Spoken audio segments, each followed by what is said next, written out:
Bonjour à tous, nous sommes toujours dans Siman Peizaïn pour encore un petit moment. Et nous avons parlé la dernière fois de Heilach. Donc Heilach, le principe, il est simple. Lorsqu'on a une shvuat, un cas qui aurait pu être un shvuat modèle Miktsat, le Tovea, il réclame 100, l'autre lui répond non, je ne te dois que 50. Eh bien, ça, c'est un cas classique de modèle Miktsat. En revanche, s'il lui dit je ne te dois que 50 et les voici, ça, c'est un cas de Heilach. On a vu plusieurs machlokot sur des cas qui peuvent être interprétés comme Eilar. Par exemple, s'il y a un shtar, on a vu une marloquette entre le tour et le Hirshushan. Et on a vu aussi, par exemple, concernant Mashkon, lorsque quelqu'un donne un Mashkon, il donne un gage pour garantir son Heilar. Il lui dit, je te dois 50, je ne te les donne pas tout de suite, mais voici un gage pour garantir les 50. On a vu une marloquette qui est apportée dans les deux avis du tour. Un, c'est au nom du Rimigash, et l'autre au nom du Balaïtour, selon le Rimigash. Si quelqu'un donne Mashkon, un Mashkon ce n'est pas un Heilar, parce que comme nous dit la Gemara de Masechet Kiddushin, Mashkon Enkan, Mané Enkan, Mashkon Enkan, ni Mané ni Mashkon, donc il n'y a rien au final. Puisqu'au final il n'y a pas d'argent qui va rester chez le Tovea, alors il n'y a pas non plus de Heilar, comme ça dit le Rimigash. En revanche, le Balaïtour nous dit que non, Mashkon c'est Chashuv Heilar, parce que Logar Amishtar, et puisque Shtar Chashuv Heilar, comme ça dit le Balaïtour, Mashkon, c'est pas moins qu'un Shtar, c'est une garantie qui n'est pas moins qu'un Shtar. Et par conséquent, c'est oui considéré comme Heilar. Aujourd'hui, on va voir un cas un peu différent. Est-ce que celui-ci est considéré comme Eilar? Et il se trouve dans ces ifbet de notre Siman Peizaïn. Il nous dit le Shulchan Aruch. Tevarosh neikelim. Réhouven réclame à Shimon deux ustensiles. Donc ça peut être deux voitures, deux assiettes, peu importe. Vehodalo be'echad mehem. Shimon, il lui dit, c'est vrai, je te dois, mais je te dois qu'une seule voiture, pas deux. Par exemple, il lui a confié deux, et il lui dit, non, tu m'en as confié qu'une seule. Il dit non seulement je t'admets que je te dois une, mais la voici tout de suite, voilà les clés. Donc a priori, à ce stade, qu'est-ce qu'on pense? Voici un cas classique de Heilach. Mais le problème, c'est que ici, le Tovea, celui qui réclame, il dit il dit ok, c'est ma voiture, j'avoue, mais tu l'as utilisée. Et par ton utilisation, tu as baissé la valeur de l'objet en question. Vehu modelo, et le Nidba, il admet qu'il l'a utilisé et qu'en effet, le prix de la voiture a baissé parce qu'il l'a utilisé. Ou bien il le sait, sans l'admettre, mais il le sait. Dans un cas pareil, nous dit le Shulchan Aruch, ce n'est pas considéré comme Eilar. Pourquoi ce n'est pas considéré comme Eilar un cas pareil? Parce que Eilar, comme on l'a dit la dernière fois, Eilar, ça doit être quelque chose qui finalise toute dispute, qui finalise toute discussion entre nous. C'est-à-dire, si toi tu me demandes 100, moi je te dis 50, donc les 50 ils sont complètement réglés. On n'en parle plus parce que je te les ai déjà rendus. Parle d'autres 50. Par rapport à cet autre 50, il n'y a pas de modèle mixat, il y a ici quoi? Un kofer bakol. Mais Heilar, ça doit finaliser la problématique, ça doit finaliser la dispute au moins sur une partie des sous. Ici, puisqu'il a utilisé un des kélim, il a utilisé un des ustensiles qui lui a été réclamé. Donc on ne peut pas dire que la discussion, la dispute a été terminée. On voit qu'on est encore en train de discuter. Combien tu as utilisé, où tu as utilisé, maintenant tu dois me rembourser, etc., etc. Par conséquent, ce n'est pas considéré comme Heilar. Sma, il ajoute sur ça que s'il ajoute dans le cas de figure qu'on vient de citer, s'il lui rend la voiture et il lui dit oui, je t'ai utilisé et vois ça, et voilà les 100 euros d'utilisation de la perte de valeur que je t'ai causée, tout de suite, ça c'est lui considéré comme Heilar. Puisque là, il a encore une fois, il a finalisé, il a terminé toute dispute qu'on peut avoir sur ce cas-là. Parce que l'éventuelle perte de sous qu'il lui a causé lorsqu'il a utilisé la voiture, il lui a remboursé instantanément en lui rendant la voiture. Donc, dans un cas pareil, c'est oui considéré comme Heilar. Poursuit le Shulchan Aruch et dit s'il lui a réclamé 200 et l'autre il lui répond non je te dois que 100, et ça c'est comme on le sait déjà un mode mixat, sauf que c'est un cas de figure où il ne pouvait pas être offert, où il ne pouvait pas nier ce mané. C'est un mané que de toute façon j'aurais été contraint d'avouer. Kegon, par exemple, quel est le cas de figure où je suis obligé d'avouer, où je n'ai pas d'autre choix que d'admettre? Kegon, Shoto mané ou Maaseh Beidin. Ce mané-là, c'est un Maaseh Beidin, c'est déjà un verdict qui a déjà été signé par le tribunal rabbinique.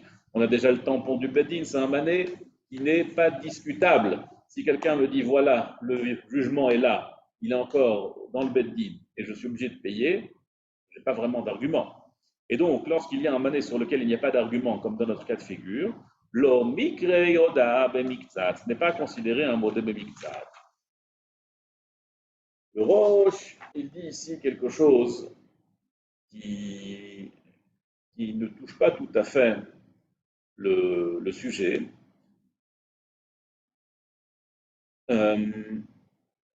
Omer Roche. Non, pardon. On avance le prochain saïf avant d'arriver au Roche. Donc, pour résumer, ce qu'on vient de dire, c'est que lorsqu'on l'a réclamé 200 et qu'il a avoué 100, mais que c'est 100 qu'il n'est pas en mesure de refuser d'aucune manière, ça ne s'appelle pas un Modem Miktsat parce qu'il y a ici 100 qui sont comme s'ils avaient déjà été admis, donc il n'y a pas ici un cas de figure de Modem Miktsat. Dans ces If Gimel, Shulchan Aruch dit comme ça: Im nireh ladayan shehu ma'arim, lomar ilach litrot shevuat haTorah me'alav, chayav lishava shevuat haTorah. Avant de comprendre ce séif, je vais, avec votre permission, vous introduire une Gemara qui se trouve dans ma Sechet Shvuot Daf Mem Amud Bet. La Gemara, elle dit comme ça. Pas ici, on va juste citer la Gemara, pas mot à mot. La Gemara, elle raconte l'histoire suivante. Il y a une halakha que Tevaro, Chitim, Veodalo, Biseorim, Patour. C'est-à-dire, nous, on connaît le canot de Miktsat. Si quelqu'un réclame 100, l'autre lui avoue 50, alors Chayav voit de Miktsat. Mais que se passe-t-il si l'un est Ovea Chitim? Il lui dit: tu me dois 100 kilos de blé. Et l'autre lui dit: non, je ne te dois que 50 kilos d'orge. Dans un cas pareil, c'est Tvao Chitim Vehodalo Biseorim. Il lui a réclamé du blé et l'autre lui a répondu de l'orge. Dans un cas pareil, il n'y a pas de chiyuv de Shvuat Modem Miktsat. Pourquoi? Parce que Shvuat Modem Miktsat, c'est uniquement dans un cas de figure où il lui a répondu sur sa ta'ana, où il lui a avoué une partie de sa ta'ana. Mais quand il lui répond sur quelque chose qui n'a rien à voir, dans ce cas-là, il n'y a pas le chiyuv à Torah de Shvuat Modem Miktsat Asher Yomar Ki Huzeh. Ça ne s'applique pas. Par contre, si il lui a réclamé deux éléments, il lui a dit Chitim ou Seorim, tu me dois du blé et de l'orge, tu me dois et ça et ça. Vehodalo be'echad mehem, et il lui a admis un des deux. Dans ce cas-là, quelle est la halacha? La halacha, elle est qu'il est chayav. Pourquoi? Parce que ça faisait partie de la ta'ana. Donc, Tvao Chitim Vehodalo be'Seorim, patour, Tvao Chitim ve'Seorim vehodalo be'echad mehem, chayav. Par contre, nous dit la Gemara dans la Sechet Shvuot Daf Mem Amud Bet, que se passe-t-il dans un cas de figure où il y a le Tovea qui réclame Chitim, il lui réclame du blé. Et l'autre, il lui dit, avant qu'il termine sa phrase, il saute et il dit: non, non, non, je te dois des Seorim. Et là, le Tovea, il dit: mais 2 secondes, tu ne m'as pas laissé finir ma phrase. J'allais te le dire, Seorim. Et en fait, le fait qu'il ait sauté et qu'il ait répondu avant que le Tovea ne termine sa phrase, ça a changé toute la donne. Parce que s'il avait terminé sa phrase et il avait dit Chitim ou Seorim, donc on avait ici une tvia de Chitim ou de Seorim, et dans ce cas-là, quand il lui répond Echad Mehem, il est Chayav Shvuat de Oraita de Modem Miktsat. Mais maintenant qu'il n'a pas eu le temps de dire Seorim, il a juste eu le temps de dire Chitim, et ça c'est parce que l'autre il lui a coupé la parole. Alors dans ce cas-là, on revient au cas de Tvao Chitim ou de Seorim. Qu'est-ce qu'on fait? Nous dit là-bas la Gemara, Rav Anan au nom de Shmuel, que puisque ici, Nir'ek Ma'arim, on voit que ce gars-là, le Nitba, la raison pour laquelle il a sauté, c'est parce qu'il a fait exprès, il a voulu lui couper la parole, il a voulu être dans un cas de Tvao Chitim Vehodalo Seorim et pas dans un cas où il lui réclame les deux. Et c'est la raison pour laquelle il lui a coupé la parole. Et nous, on voit ça, on n'est pas dupes, on comprend qu'ici qu'il a voulu couper la parole pour ça. Dans ce cas-là, nous dit Shmuel, même si c'est vrai qu'on n'a pas ici tous les éléments techniques pour être Modem Miktsat, parce qu'il a été Maharim, on considère qu'il est Modem Miktsat malgré tout. Ça, c'est la halakha qu'on va voir de Siyat Rishmaï dans Siman Peichet. Dans notre Siman, il y a un Heilach qui lui aussi peut être considéré comme un Maharim. Nous dit le Shulchan Aruch en se basant sur cette Gemara. On voit la halakha suivante. Im nireh ladayan shehu maharim lomar eilach litrot shevuat haTorah me'alav. Si le dayan, le juge, il voit que la raison pour laquelle il fait ici un eilach, semblant de eilach, juste pour repousser un serment qui lui a été infligé par la Torah, dans ce cas-là, puisqu'il est nireh kemarim, chayav li shava shevuat haTorah, il doit prêter serment shevuat haTorah. Il n'y a pas d'autre choix. C'est-à-dire, par exemple, un cas où on lui réclame 100, et lui, comme la Gemara nous l'explique, être kofer bakol, c'est très difficile. Personne n'a envie d'être kofer bakol. Parce que personne n'ose dire, ben non, je ne dois rien. Par contre, ce qu'on peut faire, c'est qu'on peut un petit peu rétrécir l'aveu. Et entre-temps, le temps qu'on se rend flou, le temps qu'on ait de quoi rembourser, alors on va lui dire qu'on va essayer de gagner du temps. Comme ça me dit l'Agmara. C'est ce qu'un modèle Miktat il est. Et lui, on voit qu'en vérité, il n'a pas voulu dire Heilach. Et juste, il a mis en scène un Heilach pour pouvoir être niftar de la Shvoa de Horaïta. Dans un cas pareil, puisqu'on voit qu'il est Maharim, puisqu'on voit qu'il est en train d'essayer de mettre en scène un Heilach alors qu'il n'est pas du tout sincère, dans ce cas-là, on est Mechayev Oto Shvoa. Dans ce séif, il y a un petit sujet qui n'est pas tout à fait en lien avec le séif, mais qui est vraiment fondamental dans tout Yechot Shvoa. Que se passe-t-il lorsqu'on a un doute si quelqu'un est chayav shvoua ou pas? Alors en vérité, dans notre séif, ça touche notre séif, parce que dans notre séif, on avait mettre une question, est-ce qu'il est chayav shvoua ou pas, ce monsieur? Est-ce qu'il a été heilach ou est-ce qu'il n'a pas été heilach? Et ça change toute la donne. S'il a été heilach, il n'est pas tour de shvoua. S'il n'a pas été heilach, alors il est chayav shvoua. Donc on est en safek.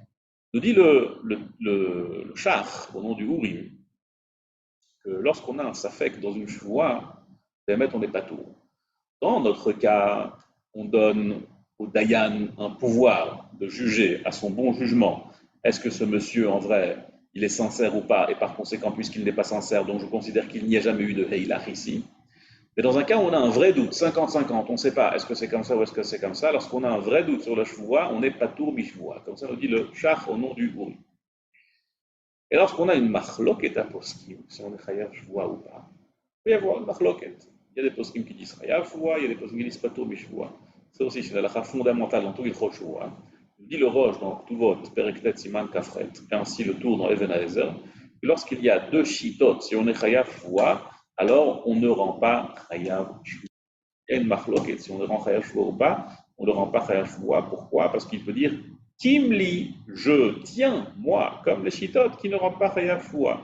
Comme dans tout Mamon, où il y a des mechayvim et des potrim, et s'il est mourzak, si c'est dans sa main, il peut dire Kimli, je pense, comme les chitotes qui disent de ne pas sortir, eh bien, on l'écoute. On l'écoute parce que ainsi, dans Machlok et Aposkim, si Chayav Shvoua, il peut dire aussi Kimli, comme ceux qui sont poter la Shvoua. Et on avance pour Seif Dalet, avec ça on va terminer. Le Seif Dalet, dans Seif Dalet, je vous dit comme ça. Si le Tover Idionit ba, j'ai un mané et un cli. J'ai chez toi de l'argent et un ustensile. Et l'autre, il lui dit, non, tu n'as pas chez moi seulement le cli. Tout ce que tu as chez moi, c'est juste le cli. Juste l'ustensile, pas les sous.